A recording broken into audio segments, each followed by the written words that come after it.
Avez-vous déjà réfléchi à pourquoi certains enfants grandissent en bâtissant une richesse qui traverse les générations, tandis que d'autres, même issus de foyers stables, reproduisent les mêmes luttes financières que leurs parents ont endurées?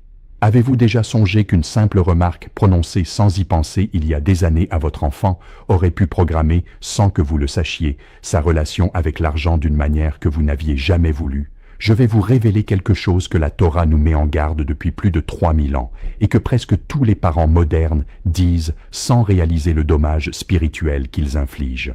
Il existe 3 phrases précises, 3 combinaisons de mots que les parents prononcent à leurs enfants au sujet de l'argent et qui programment la pauvreté dans l'âme de l'enfant, parfois pour toute sa vie. À la fin de cette vidéo, je vais vous donner ces 3 phrases exactes, les raisons précises pour lesquelles chacune est si destructrice, et les phrases de remplacement exactes que vous devez vous entraîner à utiliser à la place. J'étudie la sagesse financière juive depuis 41 ans. Je descends d'une lignée de rabbins remontant à 7 générations en Lituanie. Et l'avertissement que je m'apprête à partager est l'un des plus importants que je puisse offrir à tout parent qui espère que ses enfants ne perpétueront pas les peurs financières des générations précédentes. Si votre fils ou votre fille a des difficultés avec l'argent, cela n'a peut-être rien à voir avec leurs efforts, leurs compétences ou leur chance. Cela peut tout avoir à voir avec les mots que vous avez prononcés à leurs oreilles lorsqu'ils avaient 5, 8 ou 12 ans. La bonne nouvelle, cela peut être inversé. La mauvaise nouvelle, si vous continuez à dire ces 3 phrases, vous renforcez une malédiction sans même le savoir. Restez avec moi jusqu'au dernier mot. L'héritage qui change tout. Quand j'avais 19 ans, mon grand-père m'a fait asseoir pour ce qu'il a appelé l'entretien sur l'héritage. Bien que je sache qu'aucun héritage financier ne m'attendait, il avait quelque chose de bien plus précieux à me transmettre. Il m'a regardé et a dit « Abraham, le jour viendra où tu auras des enfants, et ce jour-là, tu devras te souvenir de 3 phrases que tu ne devras jamais prononcer en leur présence. » Il me les a énumérées lentement. Il m'a expliqué que son propre grand-père avait mis en garde mon grand-père contre ces mêmes 3 phrases, et que la raison pour laquelle notre famille était sortie de la pauvreté profonde de la Lituanie du 19e siècle pour atteindre l'aisance modérée de sa génération était que son père avait refusé de prononcer ces phrases devant lui. La Torah nous enseigne dans Proverbe 22, 6. « Instruis l'enfant selon la voie qu'il doit suivre, et quand il sera vieux, il ne s'en détournera pas. » Mon grand-père m'a expliqué que l'instruction ne se limite pas à la discipline. L'instruction, c'est aussi le langage. L'enfant n'apprend pas de ce que vous lui dites de faire. Il apprend de ce que vous dites, sans y penser, de manière répétée, sans même vous en rendre compte. Je dois m'arrêter un instant. Ce que je m'apprête à partager a changé ma vie, et il change déjà celle de milliers d'autres personnes. J'ai consigné tout mon savoir dans le Code de la richesse juive, 3 livres complets contenant les rituels, les prières et les principes ancestraux que les familles juives fortunées ont protégés pendant des générations. Ce n'est pas juste une vidéo, c'est un début. Si vous voulez le système complet, le lien est dans la description et épinglé en premier commentaire. Les mots qui deviennent un système d'exploitation. Je n'ai pas honoré cet enseignement quand mes propres enfants étaient jeunes. J'étais fatigué, j'étais en difficulté, j'étais anxieux à propos de l'argent, et ces 3 phrases sont sorties de ma bouche avant que je ne puisse les retenir. Je les ai prononcées devant mon fils aîné des centaines de fois avant ses 10 ans. À 25 ans, il avait déjà développé des schémas financiers qui reflétaient le pire de mon propre passé. Il était anxieux à l'idée de dépenser. Il thésaurisait. Il se sentait coupable quand il réussissait. Au fond de lui, il croyait que l'argent était rare. Un soir, ma femme et moi nous sommes assis et nous avons réalisé ce que nous avions fait. Nous avions répété la malédiction au lieu de la briser. Nous avons commencé à la réparer. Cela a pris des années. Nous avons rééduqué notre langage. Nous avons rééduqué ses oreilles. À 35 ans, une grande partie des dégâts avaient été réparés. Mais cela aurait été bien plus simple si nous n'avions jamais prononcé ces 3 phrases en premier lieu. C'est à ce moment-là que j'ai compris. Ce n'était pas de la psychologie. C'était une loi spirituelle. La bouche du parent façonne l'avenir financier de l'enfant plus puissamment que tout héritage matériel. Un message pour vous, parents. Si vous m'écoutez en ce moment et que vous êtes parents, même d'enfants adultes, même de petits-enfants, je veux que vous fassiez quelque chose pour vous avant de continuer. J'ai consigné l'enseignement complet sur la manière de bénir et non maudire la relation de vos enfants avec l'argent dans un livre intitulé « Le Code ancestral de la richesse ». Ce livre contient les 10 principes de richesse juive, et le principe du langage générationnel en est l'un des plus importants. Le livre est disponible dès maintenant dans la description ci-dessous et épinglé en premier commentaire. Allez le chercher aujourd'hui, car ce que je vous enseigne gratuitement ici n'est qu'un chapitre du plan complet. Écrivez dans les commentaires, maintenant, mes mots bénissent l'avenir de mes enfants. Je sais exactement ce que vous traversez. Vous aimez vos enfants. Vous voulez qu'ils aient une vie meilleure que la vôtre. Vous travaillez dur, vous économisez, vous pourvoyez à leurs besoins. Et pourtant, au fond de vous, vous vous demandez si vous ne leur transmettez pas les mêmes luttes que vous avez connues. Vous observez votre enfant adulte prendre des décisions financières qui n'ont aucun sens pour vous. Vous le voyez être radin quand il devrait être généreux, ou trop généreux quand il devrait être prudent. Vous le voyez se sentir coupable de sa réussite ou anxieux à l'idée de la richesse. Vous vous demandez d'où viennent ces schémas. Je suis là pour vous dire qu'ils les tiennent de vous, non pas de votre comportement, mais de vos mots. Le pouvoir des mots informels. Le monde de la parentalité conventionnelle vous dira que les bonnes valeurs s'enseignent par l'exemple et la conversation, et c'est partiellement vrai. Mais le Talmud enseigne dans le traité Bérakot que le mot informel est plus puissant que la leçon formelle, car le mot informel pénètre le cœur sans défense. La leçon formelle peut être évaluée par l'esprit, mais le mot informel est absorbé par l'âme. On vous a dit que être honnête avec vos enfants sur les limitations financières, c'était une parentalité responsable. La tradition juive est d'accord avec l'honnêteté, mais il y a une différence entre la vérité et une malédiction. La Torah nous ordonne d'enseigner la vérité à nos enfants, mais elle nous interdit de les maudire, même par accident, même avec des mots que nous n'avions pas l'intention de maudire.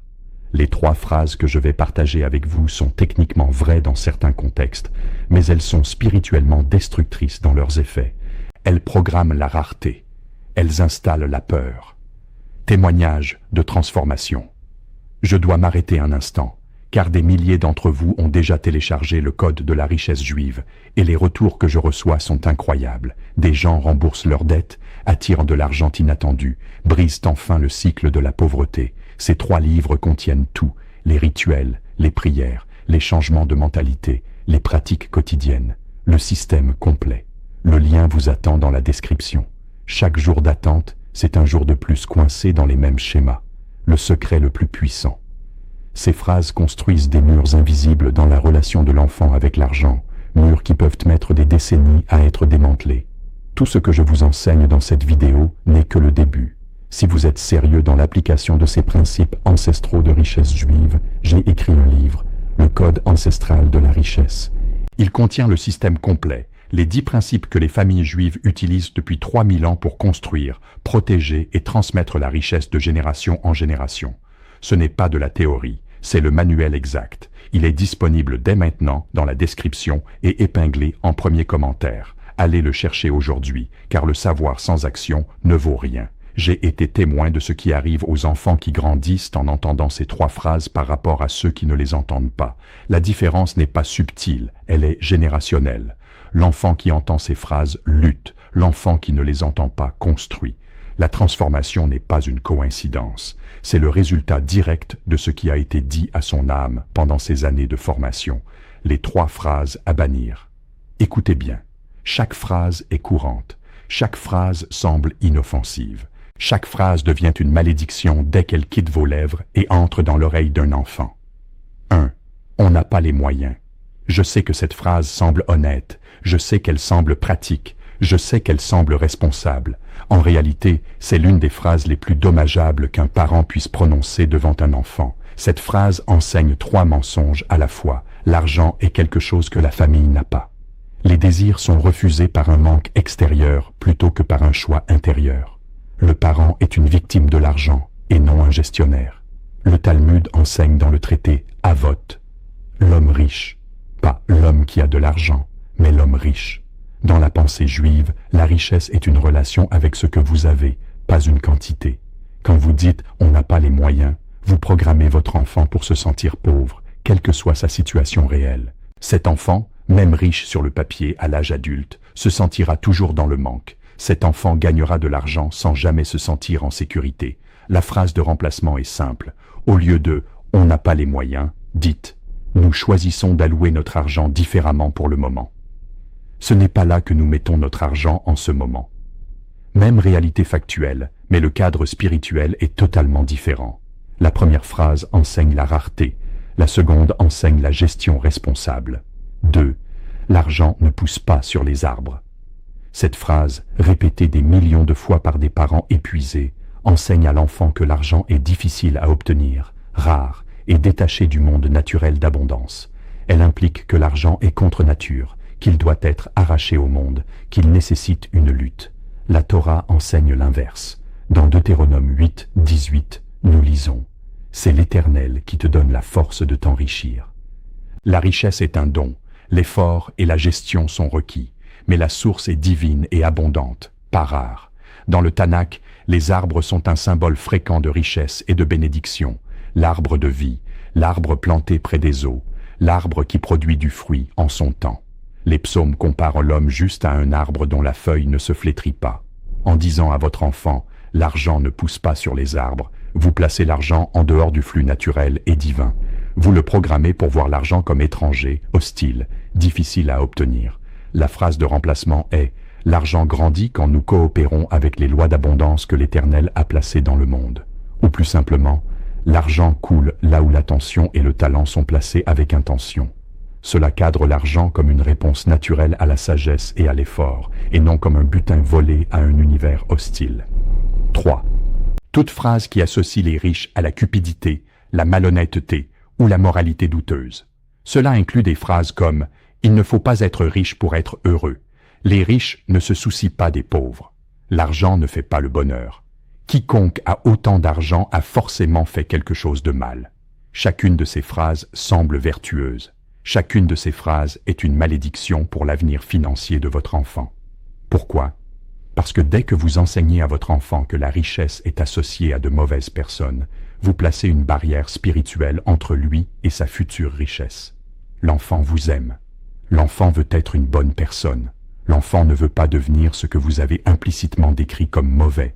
Alors, quand son avenir arrive, quand des opportunités de richesse se présentent, son âme recule. Il sabote. Il sous-performe. Il donne ce qu'il devrait garder. Il devient assez réussi pour se considérer comme décent, mais jamais assez pour menacer les valeurs que vous lui avez inculquées. La Torah enseigne dans Pirkei Avot que la richesse est l'une des 4 couronnes, et que l'homme riche et juste utilise sa richesse pour construire le monde. Abraham était riche, Isaac était riche, Jacob était riche, Joseph a gouverné l'Égypte, le roi David était riche. Le roi Salomon était l'homme le plus riche de son temps et est présenté comme le plus sage. Aucun de ces personnages n'est présenté comme corrompu par sa richesse. Ils sont présentés comme des hommes dont la richesse était une plateforme pour leur service à Dieu. La phrase de remplacement est « Les personnes riches qui utilisent leur argent pour le bien sont des partenaires de l'Éternel dans la construction du monde, et nous honorons leur travail. » L'argent est un outil, et c'est l'âme de celui qui l'utilise qui détermine s'il construit ou détruit. Et nous veillerons à ce que ton âme soit du genre qui construit. Le système complet. Tout ce que je vous ai partagé aujourd'hui est puissant. Mais soyons honnêtes, ce n'est qu'une fraction du système complet. Dans le code ancestral de la richesse, je détaille les 10 principes, un par un. Ce que vous avez appris dans cette vidéo n'est qu'un de ces 10 principes. Les 9 autres vont encore plus loin. Certains sont les enseignements les plus transformateurs que j'ai jamais partagés. Le lien est dans la description et épinglé en premier commentaire. Si cette vidéo vous a ouvert les yeux, ce livre changera votre vie. Comment briser la malédiction? Si vous avez déjà prononcé ces phrases pendant des années, ne paniquez pas. Les dégâts sont réversibles si la réparation est intentionnelle. Voici 5 étapes. La prise de conscience. Pendant les 30 prochains jours, remarquez simplement chaque fois que l'une de ces phrases est sur le point de sortir de votre bouche. Vous pouvez l'attraper avant ou après l'avoir dite. Le simple fait de prendre conscience commence à dissoudre le problème. Le remplacement immédiat. Quand vous vous surprenez à dire ou à être sur le point de dire l'une de ces 3 phrases, faites une pause et substituez-la par la phrase de remplacement. Même si cela semble bizarre, même si votre enfant le remarque, le nouveau schéma s'installe. La conversation explicite avec vos enfants. Si vos enfants sont assez grands, asseyez-vous avec eux et dites-leur la vérité. Je me rends compte que j'ai prononcé des mots sur l'argent qui n'étaient pas alignés avec mes valeurs les plus profondes, et je change mon langage à partir de maintenant. Excusez-vous pour les mots qui ont pu créer de la peur en eux.